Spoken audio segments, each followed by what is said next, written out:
Welcome back into the Pick and Roll NBA podcast with Jet and Sap. Sap, today is my birthday, but my beloved Boston Celtics did not give me much of a birthday present last night as they put up a stinker, losing game one to the Miami Heat, 107-118.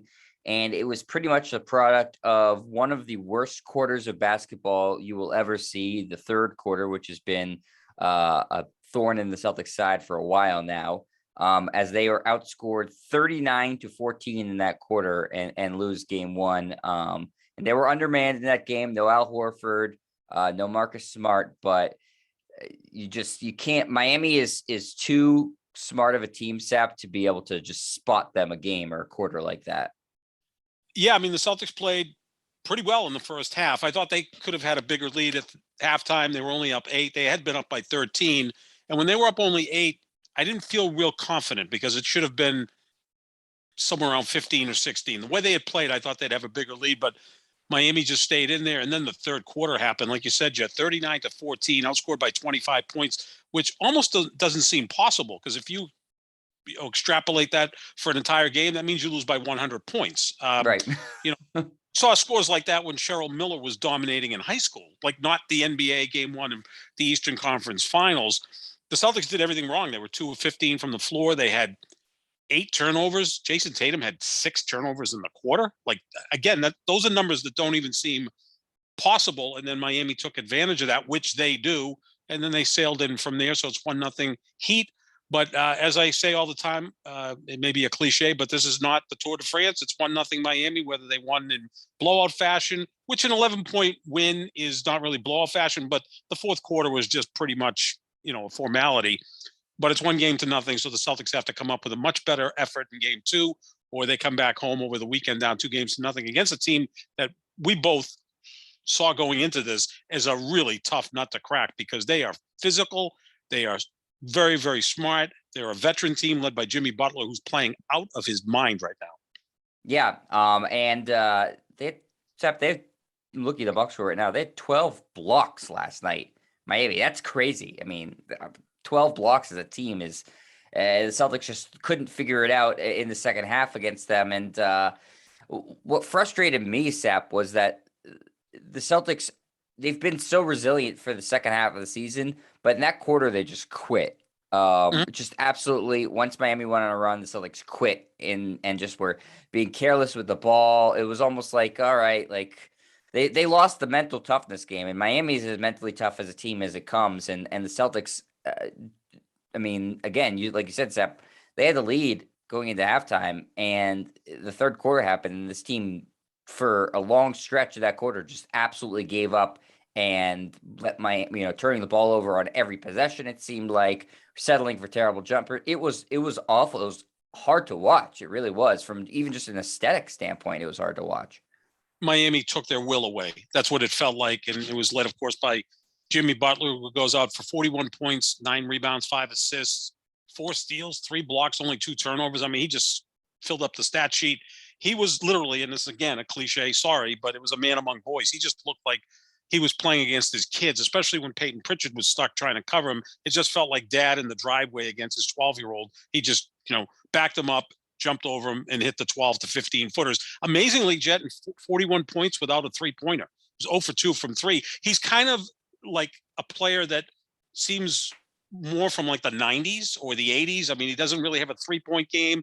He isn't the most aesthetically pleasing guy to watch play, but man, is he effective. And he's so competitive, and he plays both ends of the floor. And, we were kind of ranking who's the best player left in the playoffs, and we both think that Luka and Tatum are 1, 2. And I said Butler 3 just over Steph. The way they're playing now, not historically.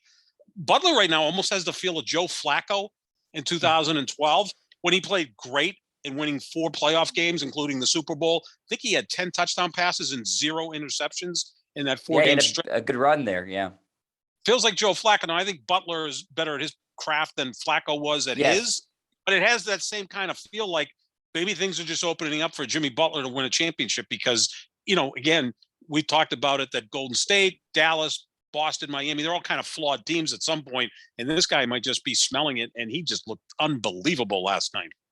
Yeah, I think from the Celtics perspective, obviously,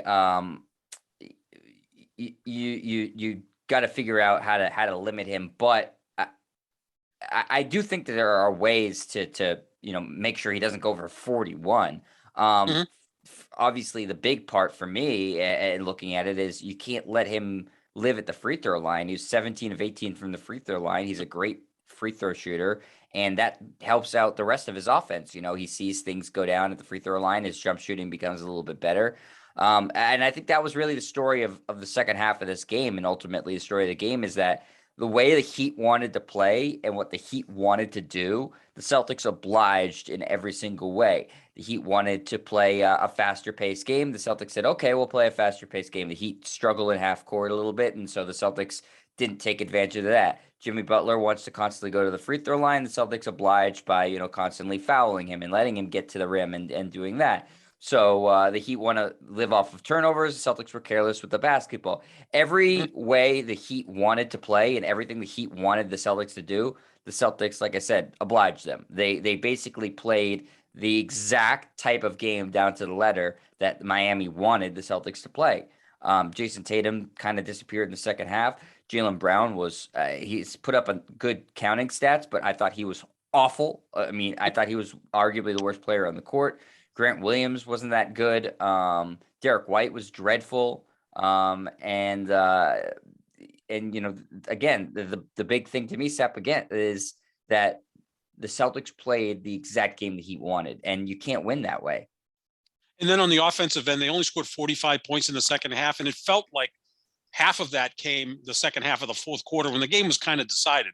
That's when Right. Jaylen Brown put up his points, because up until then he was a disaster. But then he hit a couple of off balance threes, went to the basket. He struggled at the free throw line. So he put up decent numbers. If you didn't watch the game, you'd say, well, he still scored 23 points, but it was not a good night for Jaylen Brown.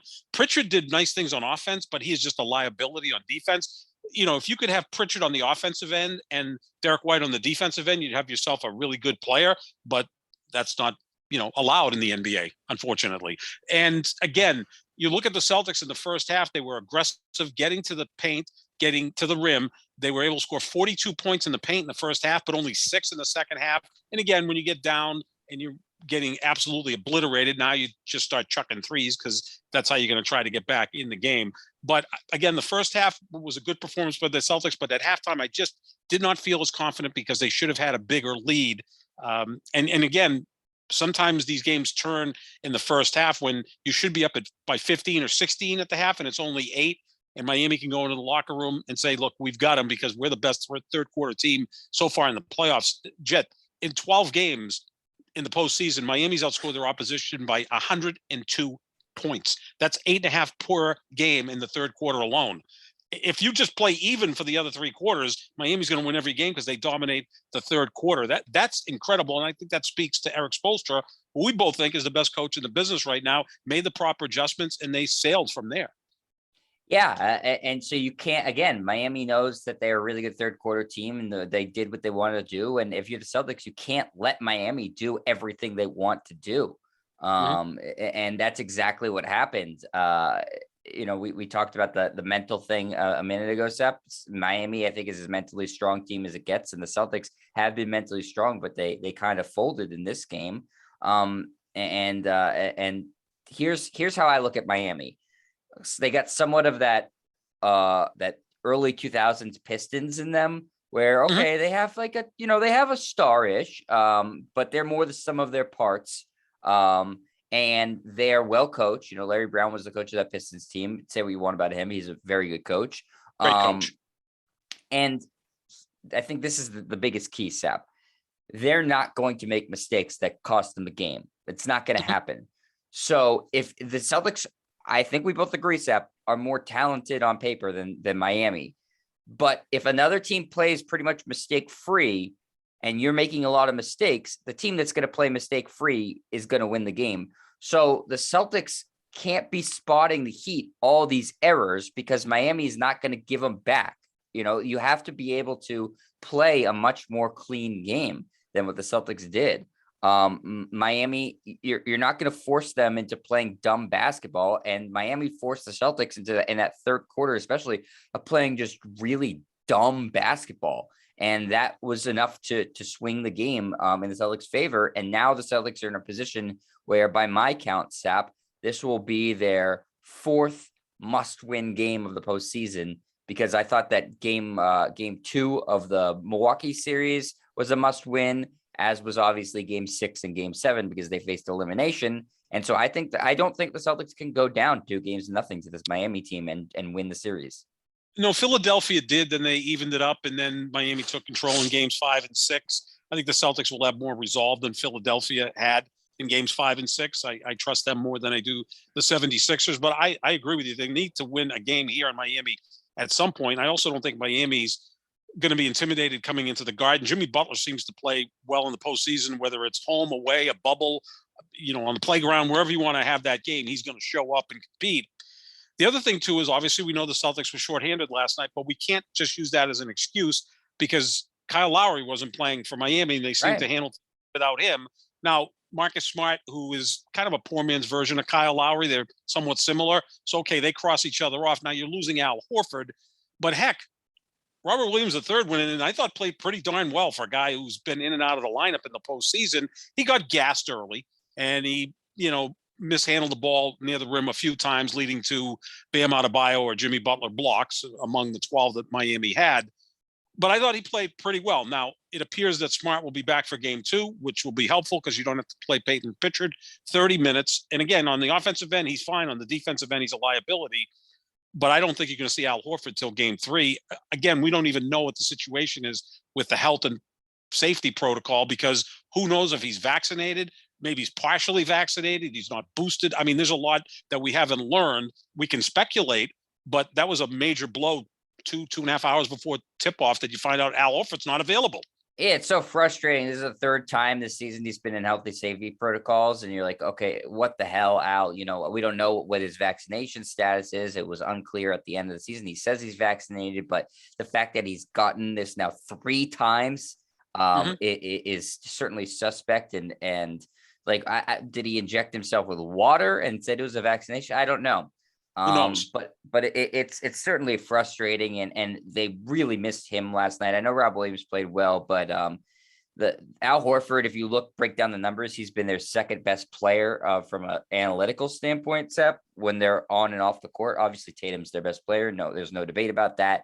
But in terms of impact this postseason, the Celtics have been so much better offensively and defensively when Al Horford is on the court. And so that's a big miss for the Celtics not having him. And we know what Marcus Smart brings to the table. And certainly I think Pritchard overall, though, even though he's not great defensively, I think that he was certainly did his job in game 1. Like, I don't think you could ask for much more from the guy.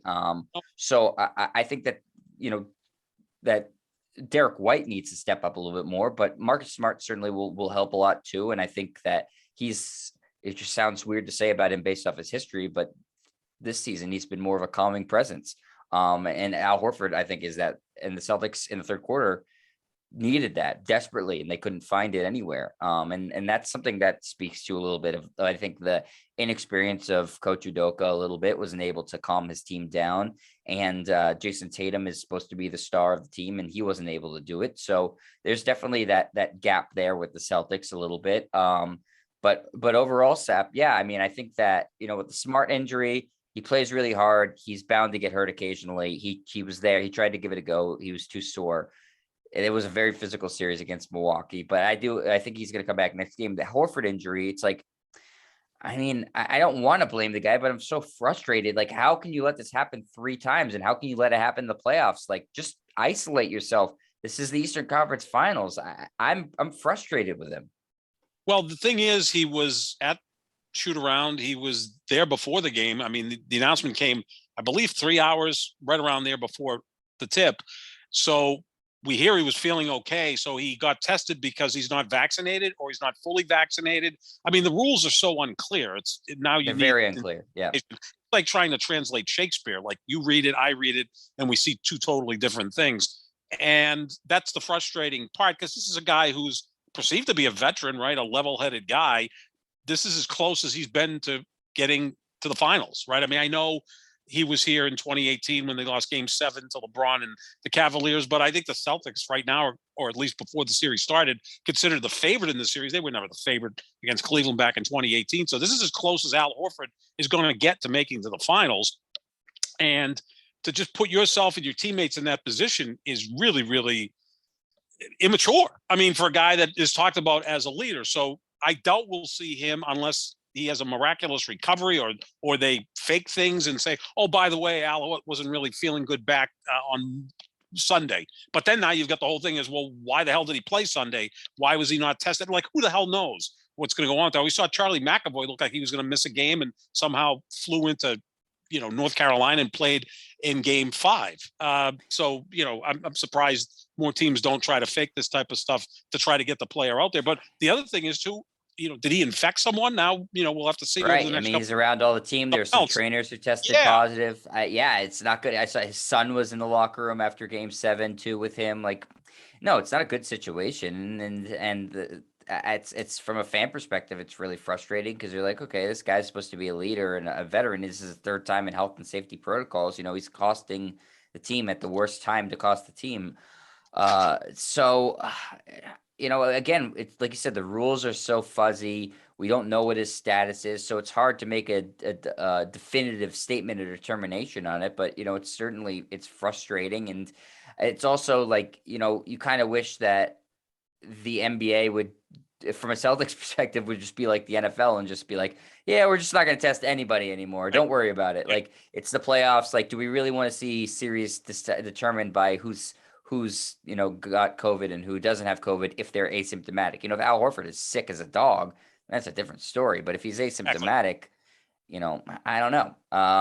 So there's a lot of layers to it, but right now the Celtics need him and he's not available. And I would be shocked if he plays in Game 2, and I would be slightly surprised if he plays in Game 3. I mean, that's the status right now, is that I think that Game 4 is the most likely time you see him. And who knows what the Celtics are facing by then. And so I think if the Celtics end up losing this series and Al Horford misses 3 games in it, I think there's going to be a lot of upset fans with Al Horford. Yeah, absolutely. And I would assume upset teammates and management, etc. We're hearing that Ime Udoka wasn't meeting with the press today. He wasn't feeling well, but it's non-COVID related. Who the hell knows? So, this is something that we're going to have to keep a close eye on. And now you get to Game 2 and you got to kind of reverse this thing. You can play with Miami. I thought you were in total control in the first half. And then in the third quarter was a total blitz by the Heat. And that was pretty much it. And the funniest thing I was reading on Twitter throughout the game or right after the game was, well, the Celtics won 3 quarters. Well, the problem is the quarter that you lost 39 to 15. And unfortunately, this isn't tennis where you win, 3 sets, lose a set, 6-love, and you win the match. They kind of carry those points into a total. So winning 3 quarters is really nice. But when you lose the 1 quarter, you lose by 25 points. You generally lose that game. I was having flashbacks because I'm the old guy that has to go back to the 80s all the time. The Celtics were playing the Atlanta Hawks in Game 5 of the second round of the playoffs in 1986. That was the great 85-86 Celtics team, which lost exactly 1 home game throughout the regular season and postseason. And it was a close game at the half, and the Celtics outscored Atlanta 35-5 in the third quarter. So it was even pretty similar to what happened last night, except even more of a overpowering performance by the Celtics. But that was the 86 Celtics, who looked like they could do that on any given night. If they just had their focus for 12 minutes, they could run those type of quarters off. And Atlanta's back at 86, not quite as good as the Celtics team. So that wasn't a huge surprise. 35-5 run is unheard of in the NBA. You see it now because one team misses their threes, the other team hits their threes, and all of a sudden it's a blowout. We seem to see it the entire game when Dallas beat Phoenix in Game 7. But last night, this is a competitive game. This is going to be a competitive series. And in the third quarter, just like one team showed up to play and the other one didn't. Yeah, they quit. The Celtics absolutely quit in the third quarter, without a doubt. And so, they're left facing a difficult task into having to now beat Miami in Miami, something that no team has done this postseason. The Heat are undefeated at home. I agree with you. Celtics certainly should. They can play with Miami. I don't think that Miami is this daunting, team that's like, oh my God, how are we going to figure this out? But you have to clean up the things that you did wrong, and you can't allow a team to go on that sort of massive type of run. You can't turn the ball over every possession. You can't just let Miami dictate how the entire second half of the game is going to be played, and that's exactly what happened. So the Celtics have a lot to figure out, but it's all stuff. It's nothing that's particularly like, oh, well, what did they do here? It's pretty clear stuff. So I think they're fully capable of doing it. But they need to play a lot more mistake-free basketball, and they need to show a little bit more mental toughness. And that Miami is going to show the mental toughness night in and night out. You need to match that. And so that's on the Celtics to figure it out. They have this series there's no large lulls. There's just a day between every game. And so they have to quickly fix it. I hear a lot of people saying, oh, well, the Celtics are physically and mentally fatigued from that Milwaukee series. Well, that's not an excuse. This is how it goes. Teams get tired in the postseason. You've played a lot of games at this point. Miami played 6. I know it wasn't as physical as Milwaukee, but they played 6 games against Philadelphia. I'm sure they're tired too. You can't point that and say, okay, well, the Celtics are physically and mentally tired from Milwaukee. They gave them a little bit of a break. No, it's Eastern Conference Finals. They can't be able to figure out how to overcome mental and physical exhaustion. That's not an excuse. That's a failure in my mind. That's a big part of the test. And again, they came out looking good in the first half, got that 13-point lead, led by 8 at the half. So, after a break at halftime, they came out and played god-awful basketball, and the other team played near perfect basketball. And Jimmy Butler, by the way, that's nearly a perfect game he tossed last night, right? When you really look at the numbers, 41 points, 12 of 19 from the floor. That's better than 60%. 17 of 18 from the free throw line.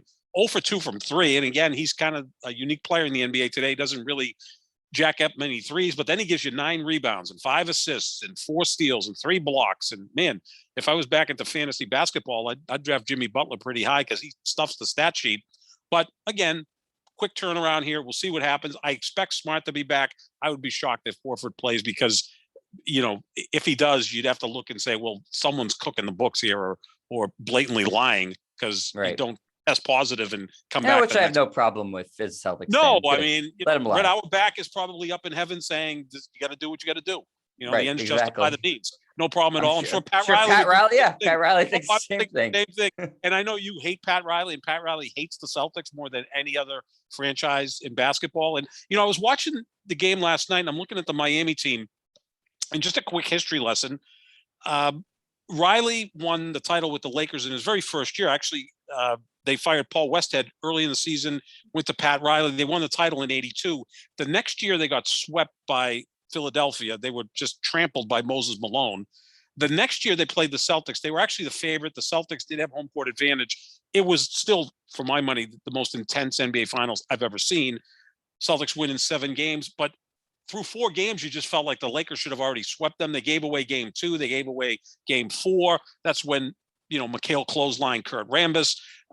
Magic Johnson had an awful final series. I know no one ever thinks Magic Johnson had a bad playoff, but he had a bad series in 84. And I think from that point forward, after losing that series, Pat Riley put it in his head that we are never going to be intimidated again, whether he was coaching the Lakers, the Knicks, the Heat, running the Heat. He's constantly built these teams that feel almost like football teams, right? Even remember the Heat in the 2000s.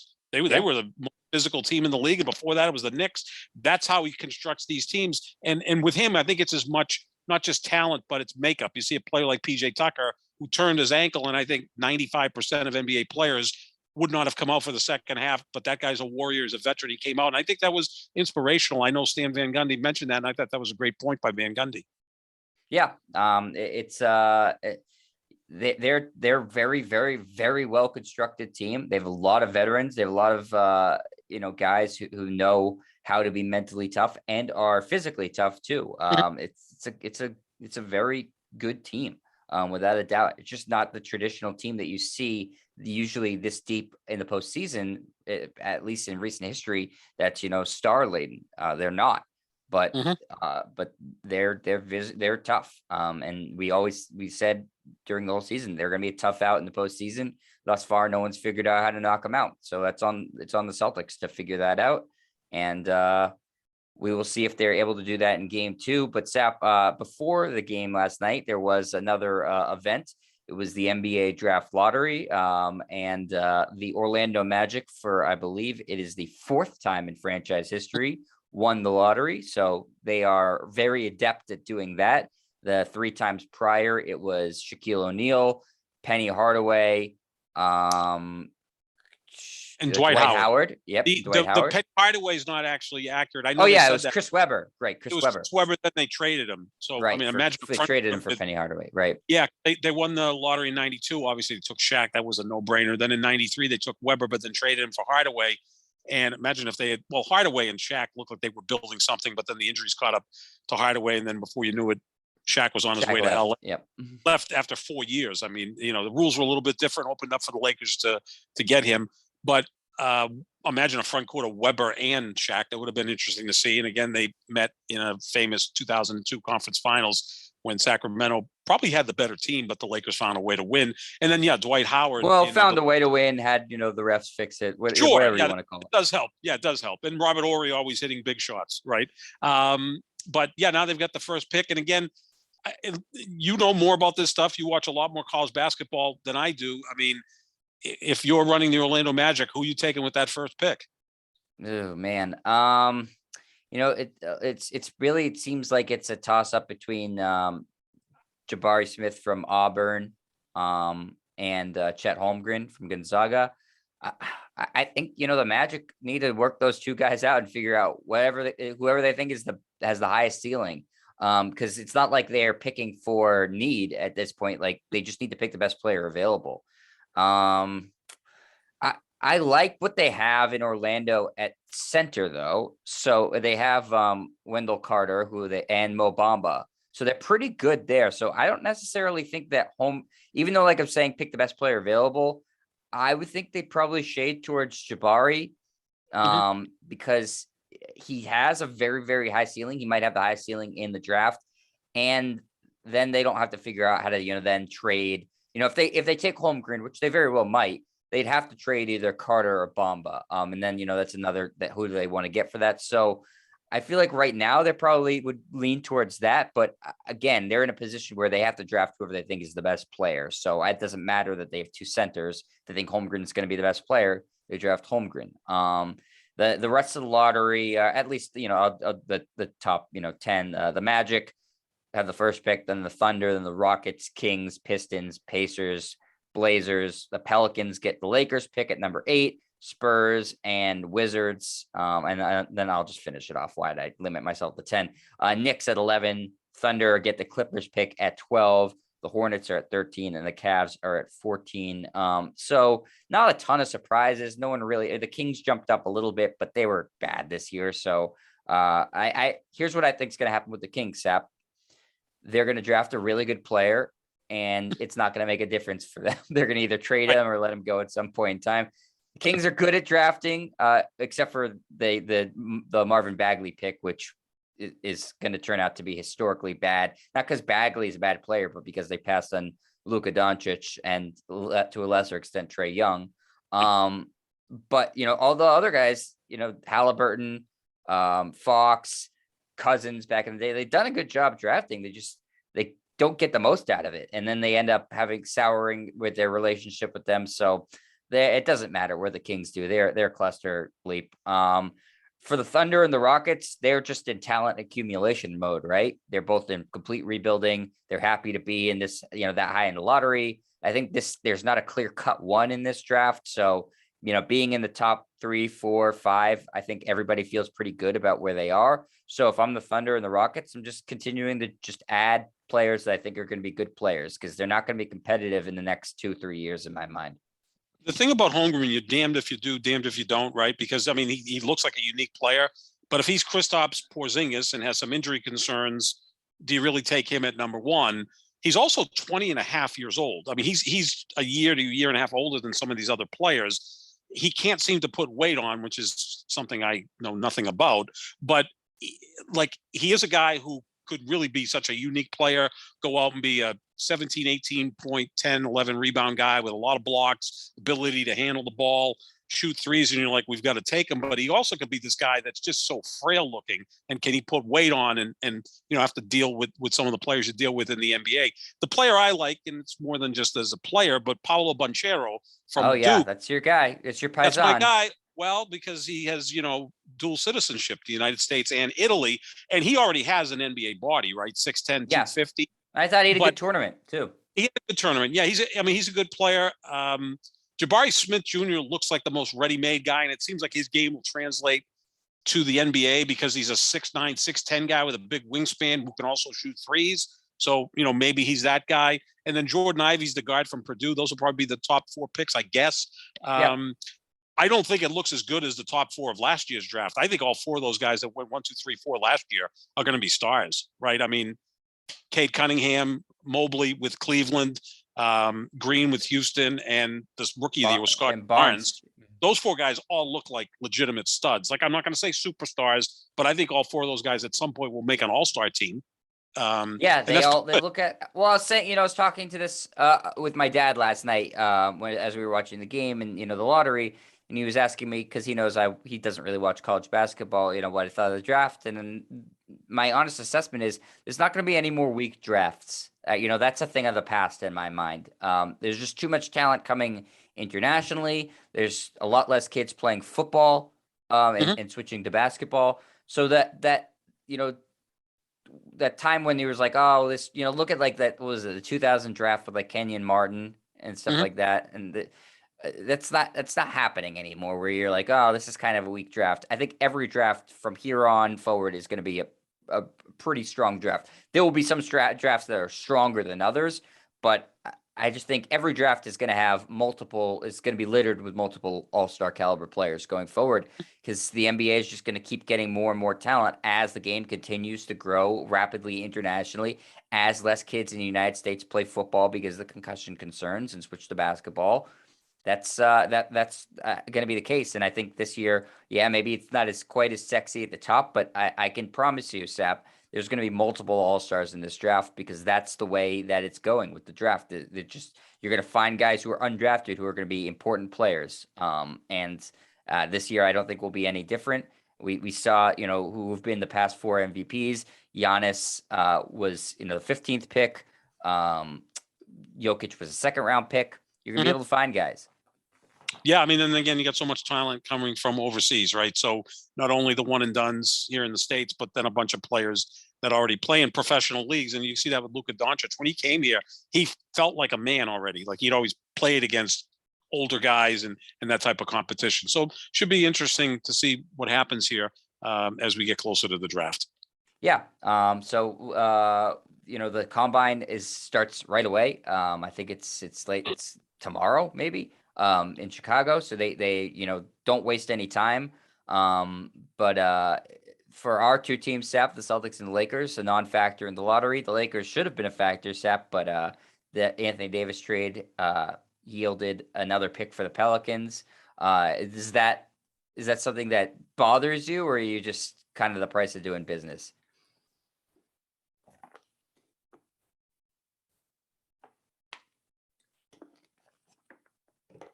I lost Sap. I don't know what happened to him. But we were going to wrap it up anyways. So I'm going to say this. That's going to do it for us here at the Pick and Roll NBA podcast with Jet and Sap. We're presented by Full Press Coverage. We're going to be back all postseason long doing plenty of stuff. We'll react to the Warriors game that's tonight. We'll react to that later in the week. And we'll talk more about the Celtics and the Heat going forward. Any other storylines that crop up, obviously. So make sure you type in the Pick and Roll NBA podcast with Jet and Sap to anywhere podcasts are found. Find our social medias at JohnSap25, at Jet Stryer. And we will talk to you later, everybody. Thanks for watching. See ya.